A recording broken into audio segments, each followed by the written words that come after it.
जय हिंद। अभी हाल ही में हुए G7 की मीटिंग में अमेरिकी प्रेसिडेंट जो बाइडेन ने चीन के नीतियों को घेरने के लिए एक बहुत बेहतरीन प्लान बनाया, लेकिन भारत यहां पर अमेरिका के खुल के साथ नहीं आया जो कि चीन के BRI प्रोजेक्ट को रोका जा सके। इस सबको हम लोग समझते हैं। देखिए, इस बार जो 2021 में G7 की जो मीटिंग हुई है वो ब्रिटेन में हुई है, यूके यूनाइटेड किंगडम में हुआ है। G7 की बैठक हुई है। G7 की अगर हिस्ट्री को देखते हैं तो इसको 1973 में बनाया गया, उसके बाद फिर 75 में चेंजिंग किया गया, फिर ऐसे ऐसे करके इसमें बहुत बार चेंजिंग किया गया। जब इसमें रसिया था तो इसमें G8 बोला जाता था, रसिया हट गया तो इसका नाम हो गया G7 हो गया। ये दुनिया के टॉप जो GDP वाले कंट्री हैं जिनका डेवलपमेंट आर्थिक रूप से ज़्यादा, उनका एक समूह है। इसमें वर्तमान समय में 7 देश हैं जिन्हें G7 कहते हैं। यहाँ से याद करने का तरीका देखिए, एक तो ये कनाडा हो जाएगा, अमेरिका, ये दो तो यहाँ हमेशा रहते हैं एक साथ। यहाँ ब्रिटेन, फ्रांस, ये भी जब भी देखिएगा ये दोनों एक जगह मिलेंगे, ब्रिटेन फ्रांस, 4 ऐसे हो गया। अब हिटलर द्वितीय विश्व युद्ध में एक था युद्ध में, और दूसरा इटली का डोमिटो मुसोलिनी, दुनिया दोनों एक दूसरे को जय और वीरू समझता था।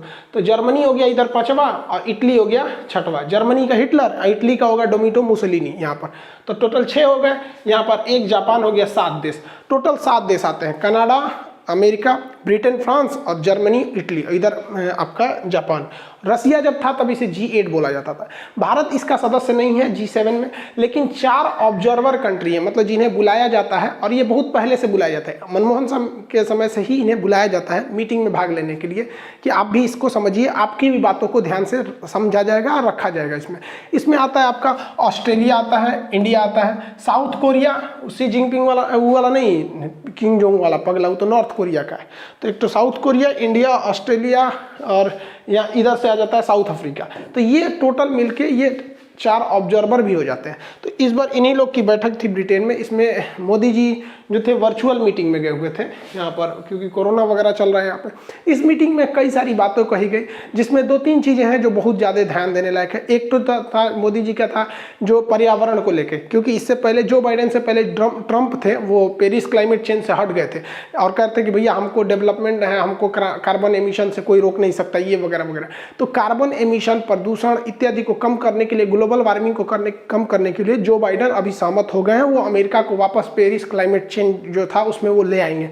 मोदी जी का विशेष जोर था कि 1 वर्ल्ड 1 हेल्थ, मतलब वैक्सीन को के पे जितने भी प्रतिबंध है उसे हटाया जाए। हाल ही में अमेरिका ने कई सारे प्रतिबंध लगा दिए थे, जिससे कि वैक्सीनेशन हम लोग का प्रभावित हो गया था।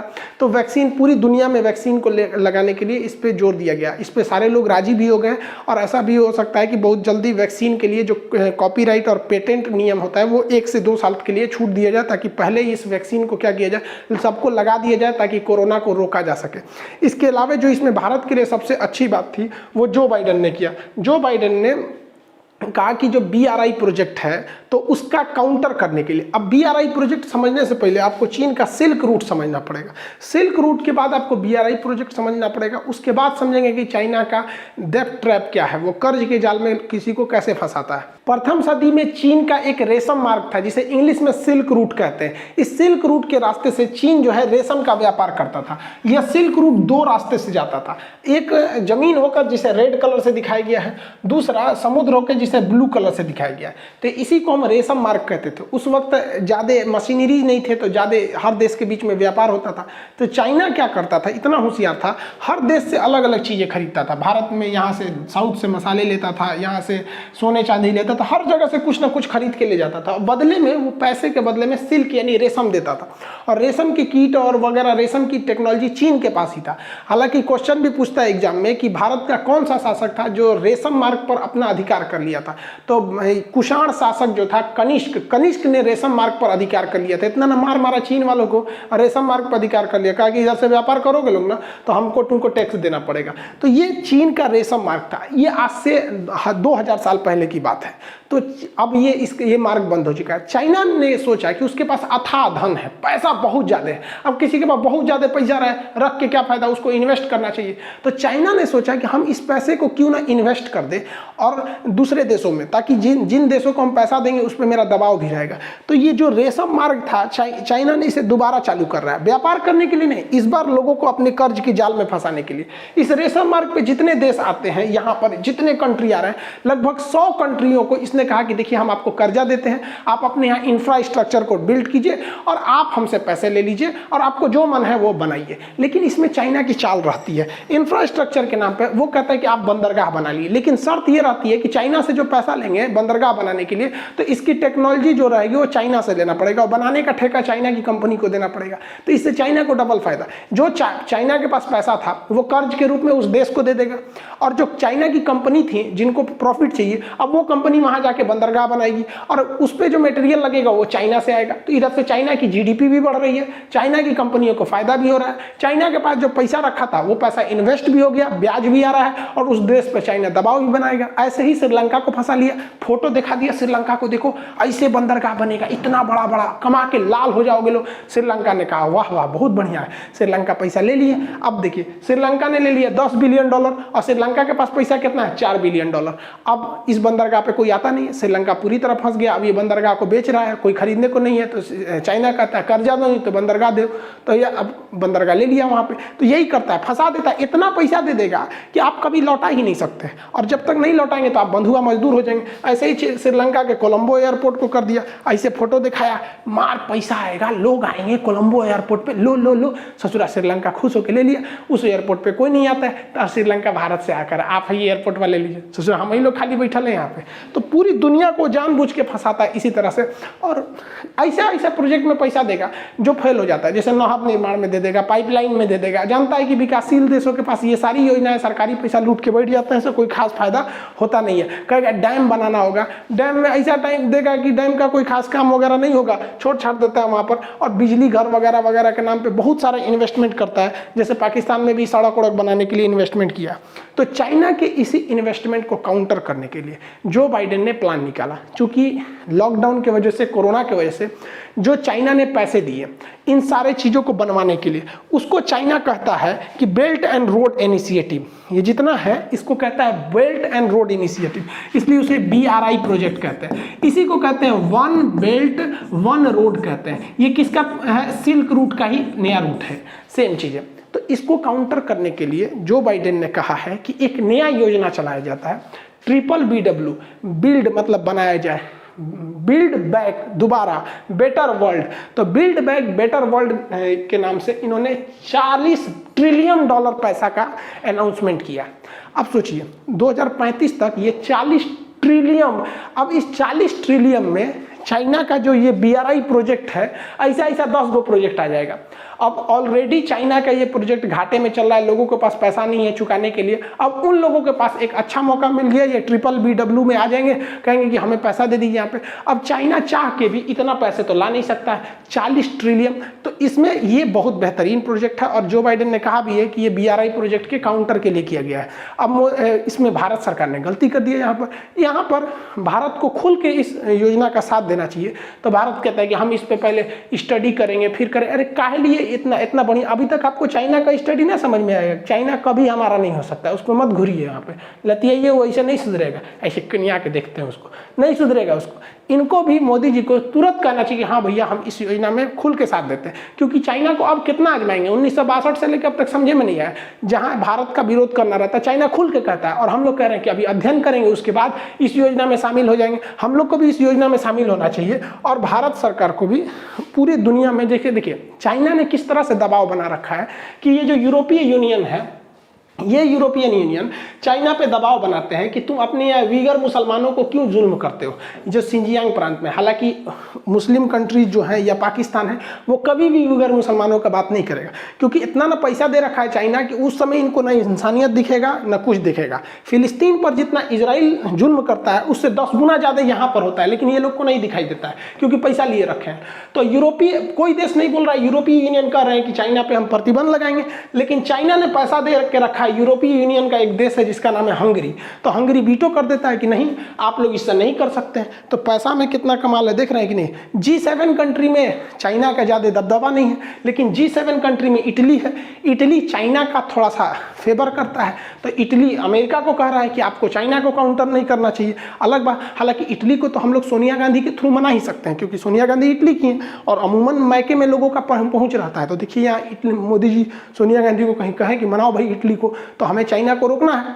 जिस तरह से अमेरिका BBW चला रहा है, चाइना BRI प्रोजेक्ट चला रहा है, भारत को भी चलाना चाहिए कि सार्क बेल्ट। सार्क क्या है कि हमारे जो पड़ोस के जो देश हैं, साउथ एशिया का जो देश है 8 देश, इनका एक रीजनल कॉर्पोरेशन है, south Asian association of regional corporation, जिसमें आ जाता है आपका यहाँ पर मालदीव, श्रीलंका, भारत, पाकिस्तान, अफगानिस्तान, नेपाल, भूटान, बांग्लादेश, ये सब आ जाते हैं। तो भारत को इसके बीच में कनेक्टिविटी बढ़ाने के लिए हमारे पास भी फंड है, पैसे हैं, हम श्रीलंका को यहाँ से कनेक्टिविटी कर सकते हैं, पोर्ट से मालदीव को, यहाँ पे अफगानिस्तान में सड़कें बना सकते हैं, नेपाल तक जा सकते हैं, भूटान, बांग्लादेश, इस सब में, ताकि चाइना को काउंटर किया जा सके। इवन पाकिस्तान को भी कहा जा सकता है भैया तुम भी सड़क बना लो यहाँ से यहाँ तक के लिए, हम लोग भी फंड दे सकते हैं, ताकि हम लोग की भी कनेक्टिविटी इधर से हो सके। हालांकि पाकिस्तान कभी ऐसा करने नहीं देगा, और अगर इन सड़कों को पाकिस्तान रोकता है कि नहीं हमारी कनेक्टिविटी इधर से नहीं जाने देंगे, तो भारत को भी आयात रोक देना चाहिए, निर्यात आयात बंद कर दो, तो हमें भी 5% घाटा होगा, लेकिन 95% उसको होगा। तो हम लोग को भी इनिशिएटिव लेना चाहिए वहां पर, तो ये लेते नहीं है हम लोग। हालांकि भारत के पास अभी पैसे की कोई कमी नहीं है।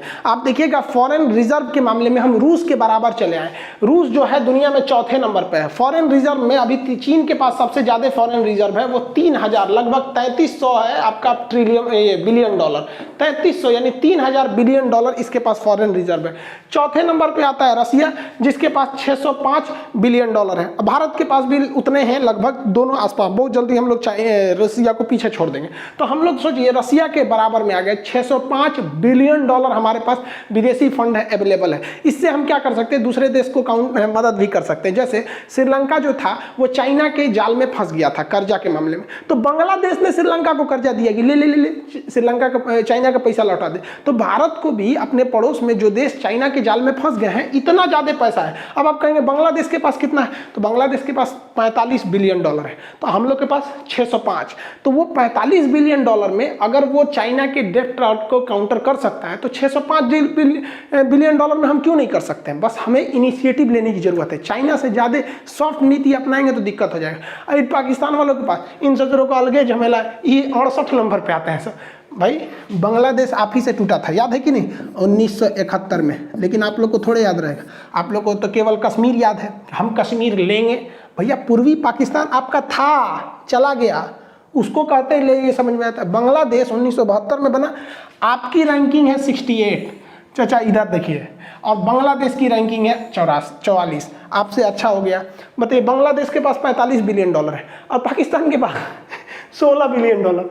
हम लोग से यह 37 गुना पीछे है, लेकिन फिर भी परमाणु बम मारेगा हम लोग के ऊपर, परमाणु बम चलाएंगे, ये चलाएंगे। 37 गुना पीछे है भैया, यहाँ देखिए इसे, ये 37 गुना, यहाँ देखो, यहाँ पे इतना पीछे है। एक्चुअली पाकिस्तान को बर्बाद करने के लिए सबसे बड़ा काम किया चाइना ने।